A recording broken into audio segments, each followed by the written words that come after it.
Hello, this is Project 1, Team A's final project presentation for Dr. Fan's Psych 7720 Personal Selection class.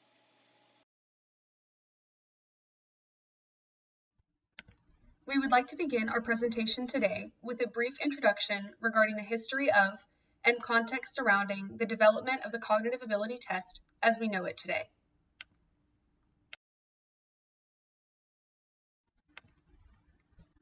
The first properly developed cognitive ability test was the Binet-Simon Intelligence or IQ test. This test was developed after many years of research, and the original idea of measured intelligence dates back hundreds of years before that. In the late 1800s, a British man named Sir Francis Galton published some of the very first works about human intelligence, proposing in his publications the idea that intelligence can indeed be measured. Several other individuals agreed with him on this proposition, supporting it and presenting new associated ideas. One of these individuals was James McKeen Cattell, who brought up the idea that intelligence could be measured using simple mental tests. Following James Cattell was Alfred Binet, a French psychologist who was asked in 1904 to aid the French government in determining the intelligence of school children in order to identify those who would need more help or special attention in their schooling. He and his research partner, Theodore Simon, went on to develop the first IQ test, which was published in 1916 and consisted of 30 questions of varying style, modality, and difficulty. This IQ test became the Binet-Simon scale, which is still commonly used today. The continued use of this test was made possible by Louis Terman of Stanford University, who took their original IQ test, translated it from French to English, standardized it using American participants, and added new terms and 2 scales of measurement rather than 1 to improve accuracy. The original translated version of this test is shown on the left, and the evaluation and explanation as standardized by Terman is shown on the right.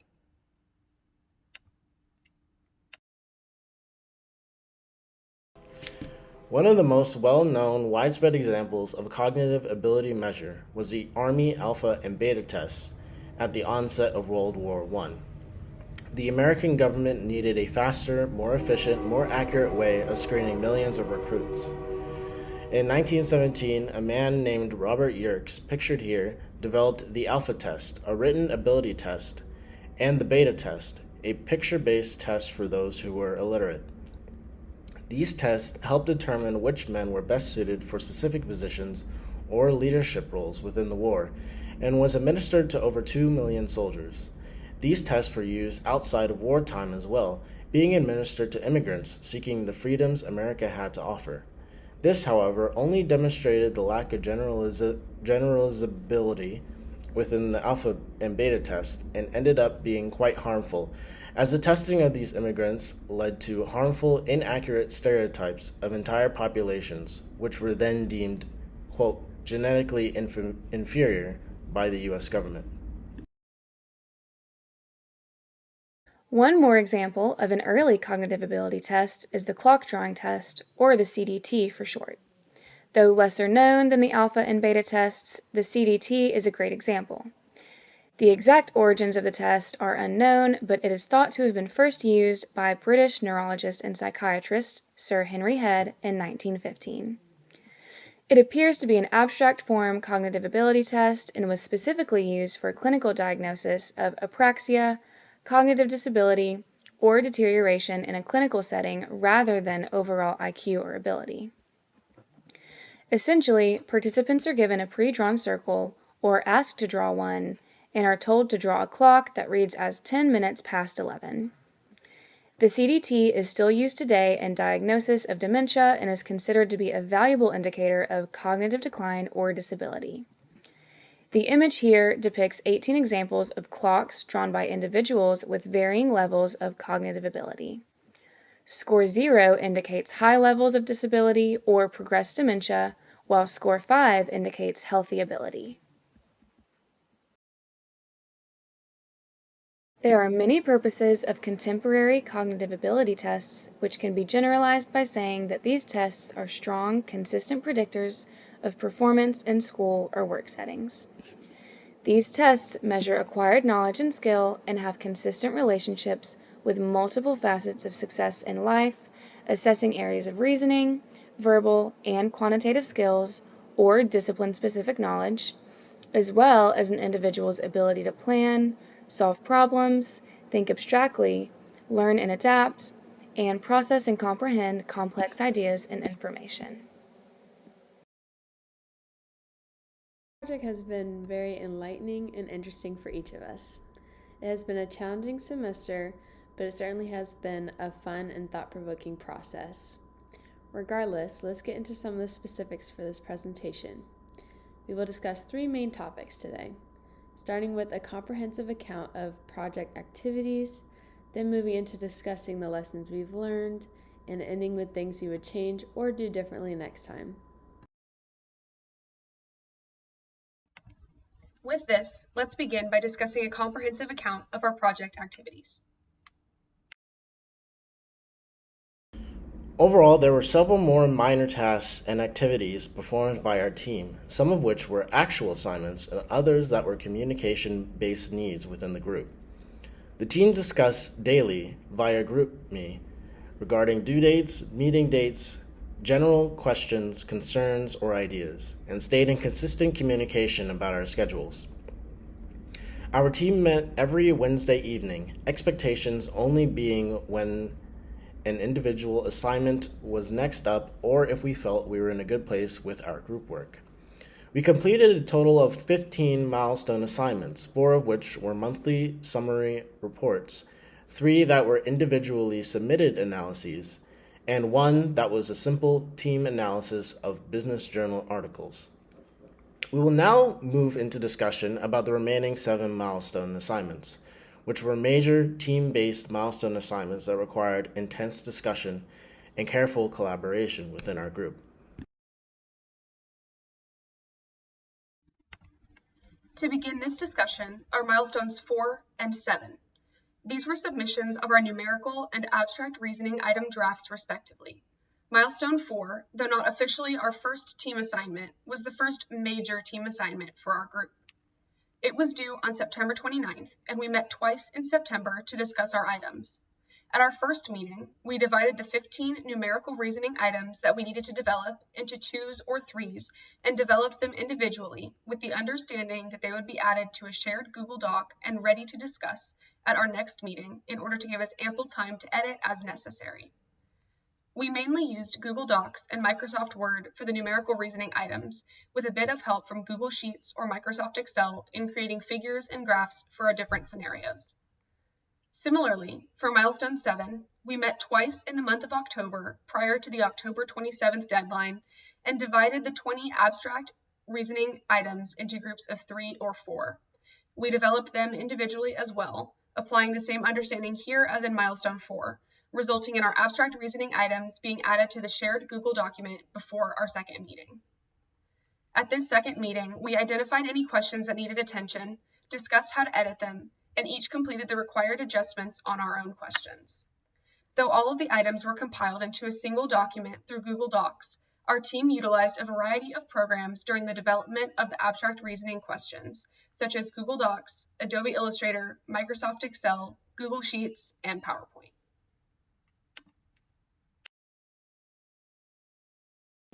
Milestone 9 required us to administer the previously discussed numerical and abstract reasoning items in the form of a cognitive ability test to real-world participants. The milestone was due November 10th, and we felt that hosting one meeting was sufficient for this milestone. We assembled the numerical reasoning items and the abstract reasoning items into a single shared document and added test formatting aspects like instructions and stops. We also removed the answers from the questions and put them onto a separate page so that we had a proper answer key and added a blank section for feedback notes. Due to time constraints, which we will discuss further in sections 2 and 3, we administered this test as a document via email or by hand with a printed test to 2 or 3 people each. To submit this milestone, we each wrote a separate summary paragraph including demographics and experiences of our test takers, and added them to a document. When it came time to review the feedback we received and incorporate it into our cognitive ability test, we decided to create two shared documents, one numbered 1 through 15 for the numerical reasoning items, and one numbered 1 through 20 for the abstract reasoning items. Each person then filled in their name and identified any feedback received per item on each of the documents.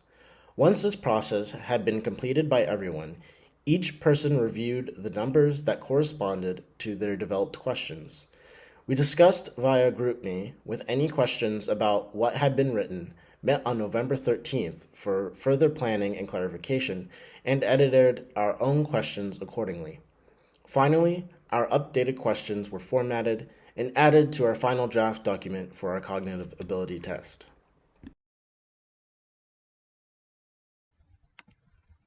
Milestones 13 and 14 are both related to this presentation. Milestone 13 was simply a draft of our PowerPoint slides, and milestone 14 is this presentation itself. We met on the week of Thanksgiving to ensure we were all on the same page regarding these assignments. We discussed the options of how to divide up the work for these two milestones and decided to assign 2 people to each of the 3 major points of this presentation, grouping myself and Jared for the first section, Taylor and Maddie for section 2, and Amy and Emma for section 3. We also decided to collaborate on a brief history and introduction section that everyone had a hand in. In an effort to stay organized and collaborative, we created a PowerPoint draft document so that we could get all of our thoughts down onto a shared page before formatting it into a Google Slides presentation. We decided to use our monthly summary reports as the basis of section 1, as they are well-established, detailed accounts of our monthly activities. We asked everyone to contribute some ideas to the latter 2 sections in order to ensure that our lessons learned and what we would do differently sections encompass the feelings and opinions of each individual group member. We met on December 8th, the original due date of both of these milestones, to discuss our slides and information, as well as to set internal deadlines in light of the class-based deadline extension for milestone 14. The presentation aspect was decidedly difficult to schedule considering our all individual, very different, busy work, home, and school lives. So we discussed our options for this part. We did not have specific instructions regarding the required format of this presentation, only that it needed to be video-based. And we came to the conclusion that our schedules just simply did not permit an additional meeting to be added to the days before milestone 14 was due. This means that the recorded video presentation option added to the slides themselves was the best choice for us. With assigning each person to a slide, we were able to record our own videos according to our own individual schedules. We added our videos to the slides and confirmed that they would actually play back, and yeah, here they are. We also decided to record a playback of the presentation as a whole for submission purposes and to upload a copy to YouTube to cover our bases just in case of any technical difficulties.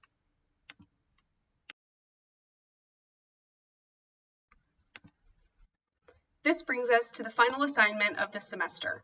Milestone 15 is due on December 12th, so our team is in the process of writing a 12 to 18 page project paper that details our cognitive ability test measures and limitations, discusses a validity testing plan had we been given more time in the semester, and includes an appendix with our completed cognitive ability test questions. We've discussed this paper twice so far, assigning each individual group member a section they felt comfortable completing with minimal assistance from other members. This is to allow ample time for completion of all sections, as well as review and editing if necessary. In this case, I will introduce the paper with some brief history and a summary of events. Amy will complete the validation plan section. Jared will discuss the measures, Maddie the limitations, and Taylor will conclude our paper with a comprehensive summary. Emma will format and input our tests into the appendix section of the paper. We will meet for the last time this semester to finalize our team project paper on the evening of December 11th, with plans to submit the paper the same evening, edits permitting.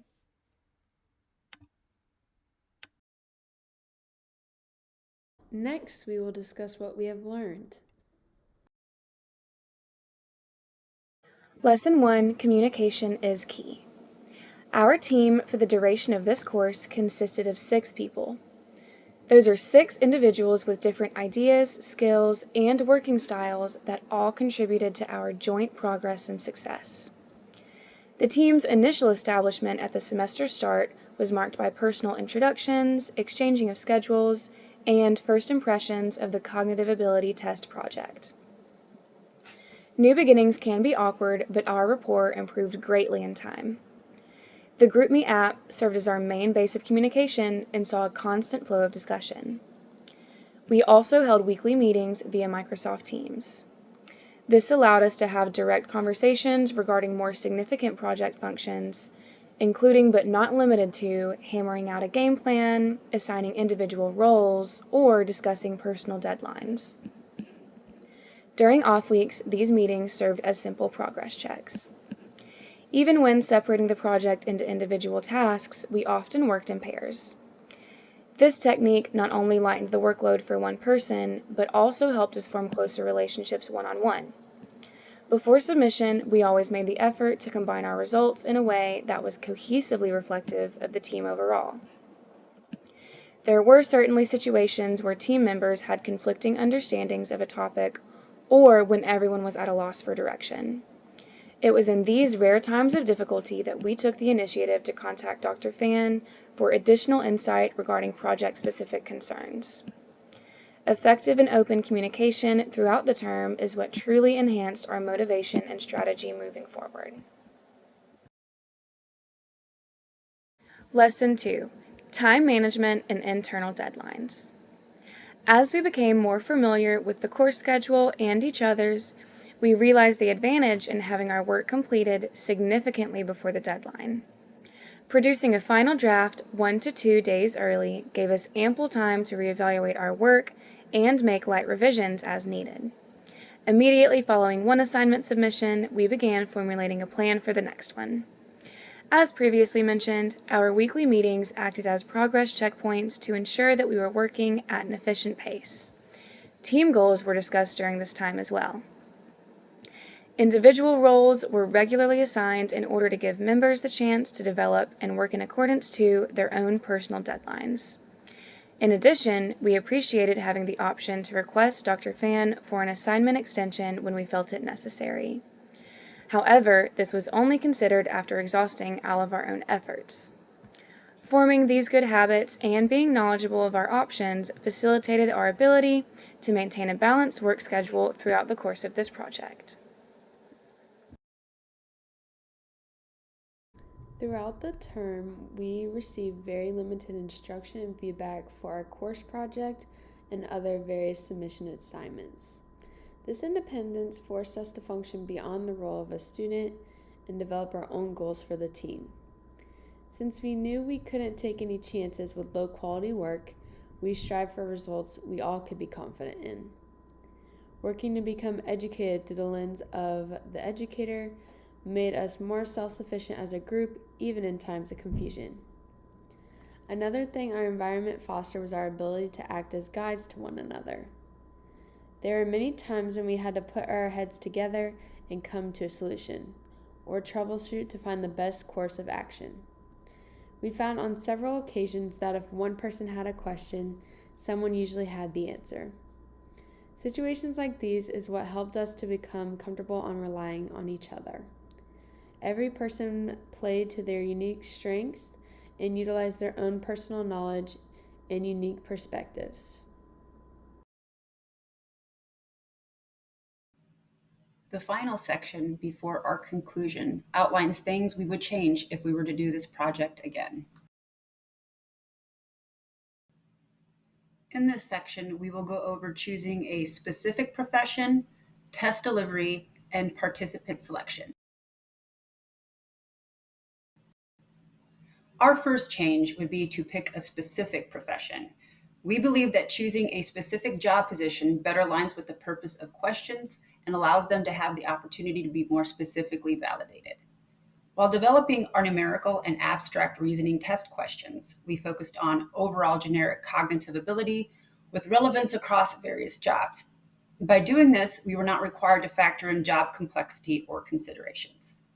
Choosing this approach opened us to a broader scope of questions that would be seemingly more straightforward to create. However, this left us with difficulty pinning baseline measurements to build off of. For example, knowing the job requirements of a pilot and building a test with numerical and abstract questions specific to pilot performance, along with our general cognitive ability questions, would have greatly assisted in the predictive performance in this field. Additionally, specific and general ability question difficulty can be adjusted to show substantial predictive power, which is our overall goal. Setting our test up using a profession with specific requirements would also have simplified the process for our first attempt at developing a cognitive ability test by providing an opportunity for better comparison due to the narrower scope. Our second change would be test delivery. If given a better time window, we would change how we chose to administer our cognitive ability test pilot. The time constraint restricted us by a good deal, so most of us reached out to acquaintances or coworkers for test administration. We either sent participants home with paper copies or emailed them. If we were to stick with this method next time, it was suggested to sit down with the participants and monitor their work in person rather than have them do it on their own time. I personally had to run the test through HR to determine if I could even give it to coworkers. The answer was ultimately no, however, if you did take it outside of work. Another suggestion was setting up our test in the popular online survey platform Qualtrics. Using a platform like this or something similar would help us achieve a more realistic and professional administration process. Additionally, Qualtrics would have been an appropriate platform to administer the test through to mitigate potential bias. Qualtrics also allows data to be tracked closely and would circumvent the variance received in responses, as all test takers would have access to the same exact expectations. The main thing we would be worried about with this method is if the participant cheats by using their phone. Overall, though, we felt that we should have devoted more time to test administration since we worked so hard on its creation. And last but certainly not least, change 3 would be changing how we selected our participants. As previously mentioned, we administered a paper copy of our pilot test to coworkers, friends, and family members. Given the chance to change, we would seek a more streamlined way of administering our test. Taylor had mentioned that Qualtrics would allow us to gather data from a larger participant pool, which would not require as much effort as individually administering each test copy or monitoring the participant while they took the test. We did not have a set number of people who took our test, so our results lacked a robust testing population to conclude from. Overall, this term project was both challenging and deeply rewarding.